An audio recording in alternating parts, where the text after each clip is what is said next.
Hello and welcome to Love Thy Lawyer, where we talk to real lawyers about their lives in and out of the practice of law, how they got to be lawyers, and what their experience has been.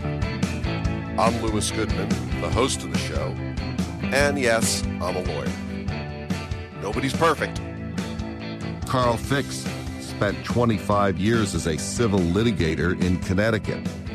For several years, he worked in the world of philanthropy. More recently, he founded the company No Surrender, LLC, a firm dedicated to helping busy professionals get back in the fitness game so they can be less stressed and more productive. He writes a weekly LinkedIn column called Friday Ficks, F-I-C-K-S. He's appeared on numerous podcasts, which is where I first heard him. And perhaps most impressive is that in addition to his skiing, golfing, and cycling over 5,000 miles in 1 year, he's run 27 marathons. Carl Ficks, welcome to Love Thy Lawyer. Thank you, Lewis. I'm so happy to be here, and I appreciate the invitation, and I'm looking forward to our conversation. I'm here in my office in Hayward, California. Where are you? I am in my home office in Farmington, Connecticut, which is the central Connecticut. And that's a colonial town, isn't it? Founded well before the Revolution. Very much so. It was founded in 1645. So it's been here a while. Where are you from originally? I was born in Stamford, Connecticut, which is outside of New York City. Lived there for about 10 years and then moved with my family. Because I was only 10, I had to go with them to central Connecticut. What sort of business do you have right now? No Surrender is a company that I founded last year, and I am in the wellness and fitness space, and I am coaching, and I'm training, and I'm writing around that, specifically focused on busy professionals and lawyers, having been one since 1988. I'm extremely passionate about that, and I'm trying to share some best practices that help me throughout long and rigorous career as a trial attorney. Well, we're going to get back there, but in the meantime, where did you go to high school, in Connecticut? Yes, in Connecticut. I went to Berlin High School, a public school in the town we moved to when I was 10, and then I went on to Providence College in Providence, Rhode Island. And how were those experiences for you? Wonderful. Providence is a Dominican college. The Dominicans shaped a lot of me and my life. The motto of Providence College is Veritas, which is truth. And that's kind of been my North Star throughout my life. You ultimately went to law school. Did you take some time off between college and law school, or did you go directly into law school? I went directly. I graduated from Providence, and then that ensuing fall, I went to the Catholic University of America in Washington, D.C. I thought it was best for me to just keep the train rolling. What did you think of being in Washington, D.C.? I loved it. It was a fantastic experience, and we've come full circle, and we'll hopefully talk about that. My daughter is down in D.C. now at George Washington University. So, yeah, it spans the generations, but D.C. is a dynamic town, and so long as the Republic stands, D.C. is going nowhere, and it just continues to grow. It's just a neat place. Yeah, you really feel like you're at one of the centers of the universe when you're in Washington, don't you?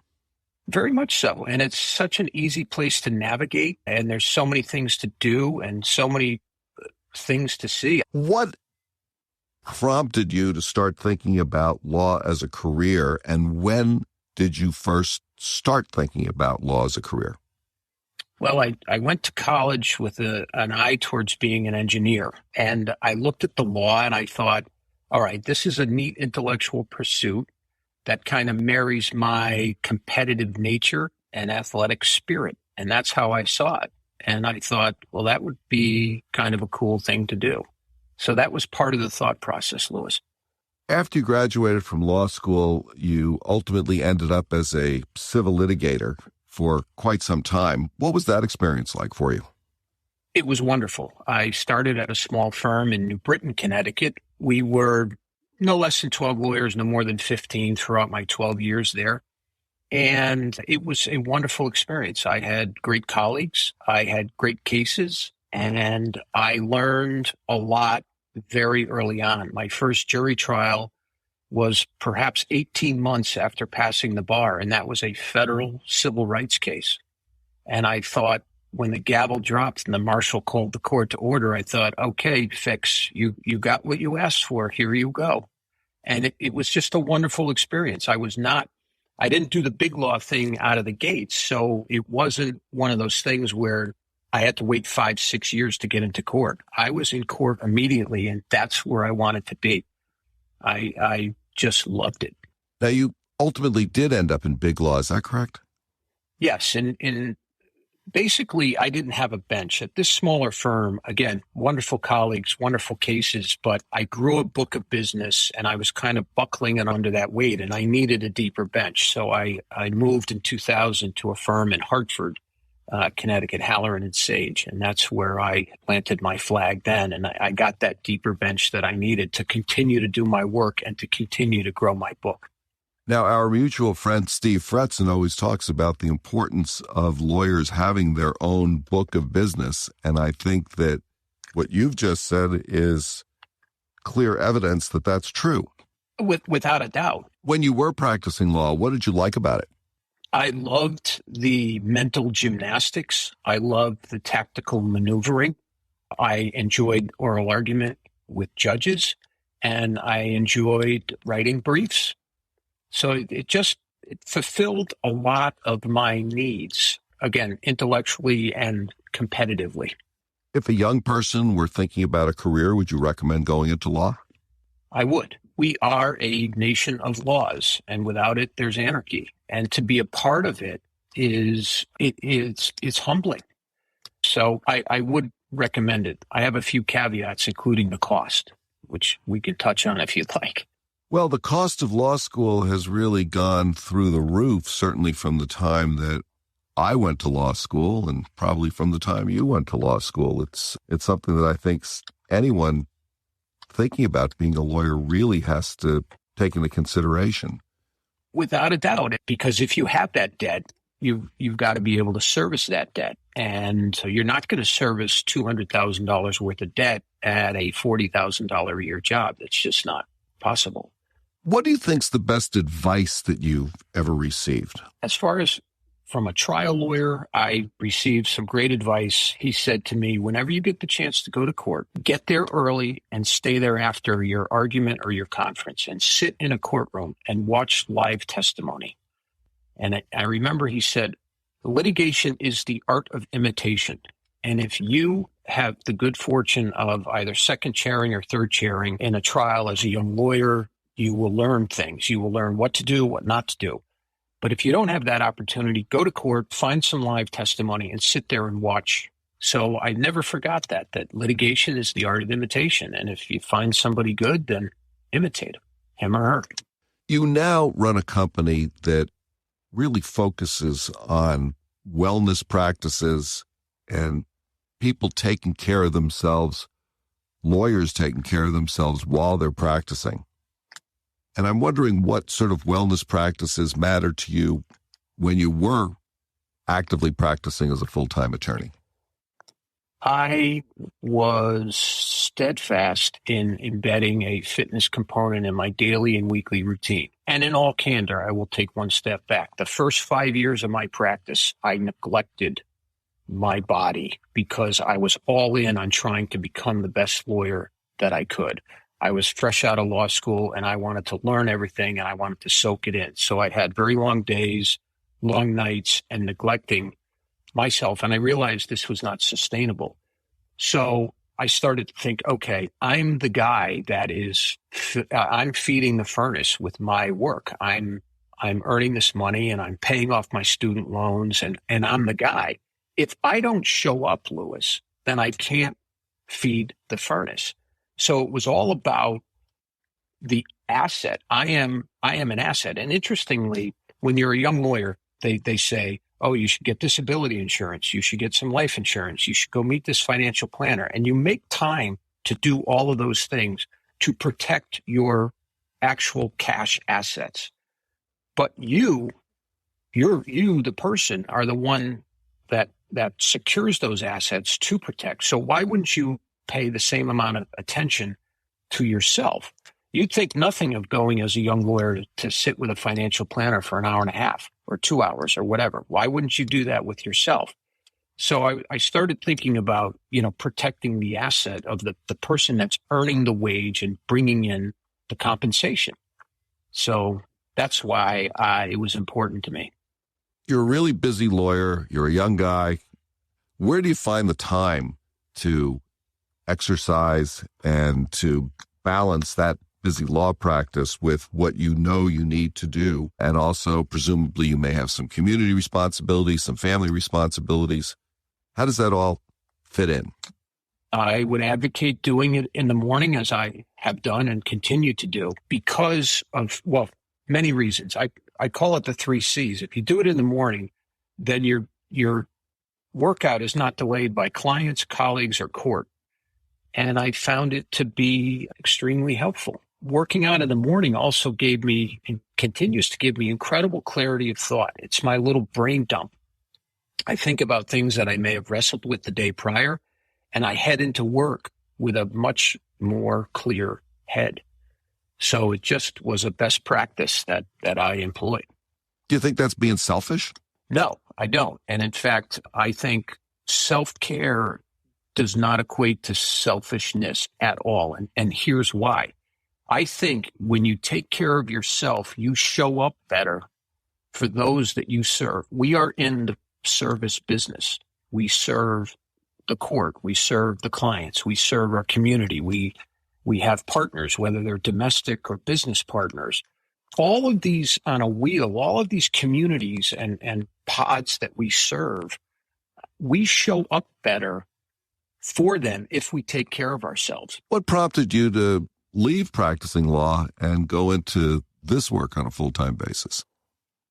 I thought that I could be more impactful. I was looking at kind of the state of the state, the profession. I won't say it's in distress. It's undergoing some changes. There are some significant mental health issues. The surveys and the data show that. And I thought, this has worked for me. And I think if I could read more of my colleagues in the profession, that I could do more good. What if a person has been practicing for a while, they're kind of mid-career, let's say they're, in their 40s or 50s, they've really never exercised before, never really thought about this before, but for whatever reason, maybe it's a discussion with a family member, maybe it's a discussion with a physician, a friend, something happens that rattles them, and they want to start getting on an exercise program. How can you help them with that? We can start by finding out why they're doing this, and do they have a goal? Are they doing this for themselves, or are they doing this to impress somebody? And then we can, out of that, shape a goal. Lawyers are goal-oriented folks. If you just want to lose a few pounds, we could do that. If you want to run a marathon, we could do that as well. And it's no different than taking a case to trial. There's a lot of brick building. It's brick by brick, and then you're finally ready to show up in court. So it's literally and metaphorically one step at a time. You don't have to summit Mount Everest right out of the gates. Fitness is something that you can have kind of a base level of fitness, and then you can have certain peak levels of fitness that, at least for myself, I can't maintain for months and months at a time. That I can hit a peak level of fitness, and then I sort of feel like I need to back off and then build back up to something. Does that make sense? I'm a big believer in rest days. I would show a marathon program of mine which embedded 2 rest days a week. There's nothing wrong with that. You need that. You've got to recharge your battery some way. I have friends that refuse to take a rest day, and then they get burned out, and that kind of follows form. It's no different than work. You need to back off. So it's perfectly normal. What's the value of hiring a coach? I think a coach does a few things. Number one, a coach will hold you accountable. There are Accountability is a big thing. There are some accountability hacks to get up in the morning. For instance, if you and I live close to each other and we're going to walk our dogs together, I know that you're going to be there at 5:30 in the morning or 6 in the morning. And if I don't show up, I'm going to disappoint you. That's a great accountability thing. Putting it on your calendar is another one. But having a coach kind of kicks it up a notch, where your coach will give you homework is not the right word, but will give you certain tasks. And if you have a call every 2 weeks, well, I need to get this done, not only for myself, but I need to respect my coach because my coach respects me. So I think a coach adds value in the knowledge category and the accountability category, chiefly. Is there some sort of happy medium between doing nothing and running a marathon or cycling 100 miles? Walking the dog, taking a hike. There are a number of things you can do. We've all been stuck in airports on long layovers. The airports now all have signs noting walking trails. They'll give you the kilometers and they'll give you how long it will take you to go to Terminal A from Terminal C. Great place to just not only kill time while you're in the airport, but get something out of it. What sorts of recreational things do you do in your life right now? I do ski in the winter. And again, this fitness of mine, I'm 58, knocking on 59, and I'm able to do these things, and that adds texture and richness to my life. I'm able to do things with my daughters and my wife that if I were not physically fit, I couldn't do. So I ski with my daughters, take hikes with my family. I have a dog. I walk the dog. I love to cycle. I run when I can. Basically, any type of movement. I do golf, although there's not a lot of movement there because I take a carb. So I just like to be out in the fresh air in whatever form it takes. And we take vacations and we kind of style them around, well, can we get in a lot of movement and physical activity? What sort of travel experience have you and your family had? We've been to Italy a number of times. Most recently in 2019, we went to Cinque Terre, which is a wonderful place, again, because of the hiking. Well, the hiking and the pesto and the wine. That's a dynamite combination right there. So you would have, it's 5 different towns and you just walk these cliffs, and we had great hikes during the day and great meals in the evening. So I love Europe, but I also love places in the United States. So we try to design these vacations around moving. Are there any books or movies that you would recommend that people read or watch? Well, there's a great book. It's Born to Run by Christopher McDougall. And McDougall went down and followed this tribe in Mexico that they'll run upwards of 40 miles a day, 40 plus miles a day. And the whole premise of it is that humans are, quote, born to run, end quote. How do you define success? Do I live an honorable and ethical life? It's what folks say about Carl Ficks when he's not in the room. Is he a good friend? Is he a good father? Is he a good person? Is he a good husband? Is he empathetic? Is he authentic? Those would be my definitions of success. Let's say you and your wife came into some real money, several $1 billion, $3 or $4 billion. What, if anything, would you do differently in your life? I've thought about this question a lot, and it's a two-pronged answer. The first is I'm very passionate about veteran causes. My father was in World War II. My father-in-law was in World War II. And although I never served, I have tremendous respect for those that did. I would sink a lot of money into adaptive housing for military veterans with disabilities. And the second thing is, I did have a brother-in-law who disappeared in 2014, 8 years ago, at the age of 57. And I was 57 when I left the law. I would spend some money trying to find him because he's never been found. So if I had unlimited resources, I would dial in the best forensic team and whatever it took to find him. That's what I would do. Let's say you had a magic wand. There was one thing in the world, the legal world, the fitness world, or just the world in general, and there was one thing you could change, what would that be? I would try to change the divisiveness in the country, which seems to that the gap becomes more yawning every day. There's a wide divide, and it's worrisome to me. If I could wave the magic wand, and it's across, we'll say, disciplines. I mean, you've got racial divides, equitable divides, political divides. So I would try to bring that divisiveness together. Let's say someone gave you 60 seconds on the Super Bowl. Say anything you want, really big platform to the country, to the world. What message would you want to put out there with a 60-second ad on the Super Bowl? My message, I would address the politicians in this country, and I would say that you, Mr. or Ms. Politician, are a role model. People are looking up to you to lead them. So I would simply ask them or remind them to be mindful of their leadership position in this country, and people are watching. It's like having kids. You don't think they're watching you, but they're watching you.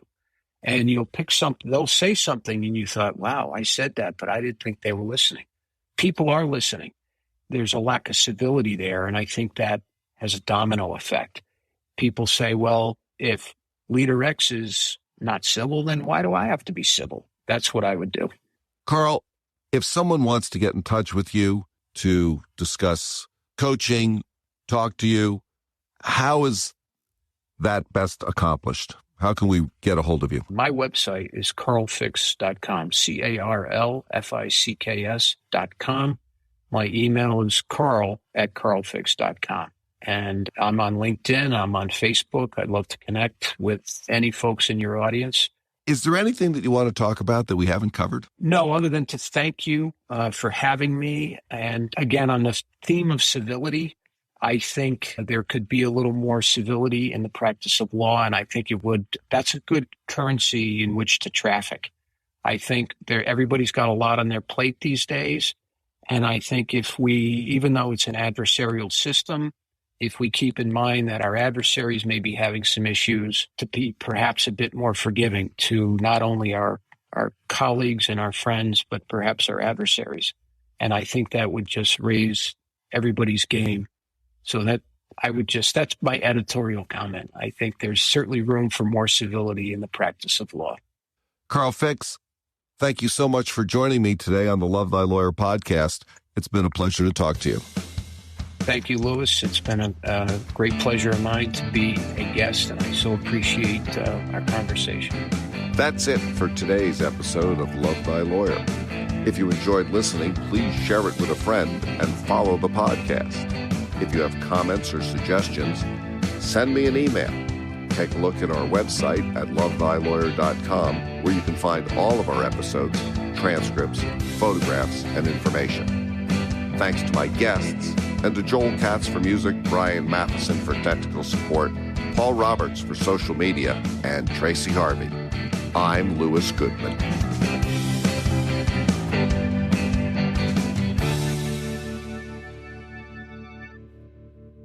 I had a client who had a saying, before the fat man gets skinny, the skinny man dies.